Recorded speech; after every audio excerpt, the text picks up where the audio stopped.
guys, what's up? So in this quick video I'm going to show you how you can get this hybrid filter on TikTok. Okay, this is the effect. To get this effect, go to the effect gallery. In trending section, remember this image. This is the filter. Suppose you can't see the filter here in trending section, you can go to search and you can search for it. There are lots of filter, maybe it's difficult to find from search. So what you can do, go to your For You page and search for hybrid filter. Okay, you will see many videos. You can tap on any of this video.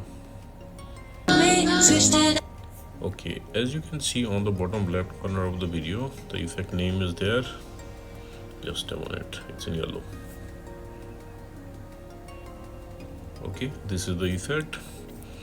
Now from here you can add it to your favorites, and at the bottom of the screen you will see use this effect. You can tap there to use the effect. Okay, and suppose you are not getting the effect like this, what you can do, okay, visit this website. Link to this website I'll give you in the description box below. So here in this website you will see the effect icon. Just tap there. Okay, you will be directed to the effect page again. Now tap on the record button at the bottom of the screen. Okay, and that's it. Okay, and that's it, you got the filter. So that's it guys. Likewise, you can get this hybrid filter on TikTok. So thanks for watching the video guys. See you in the next video.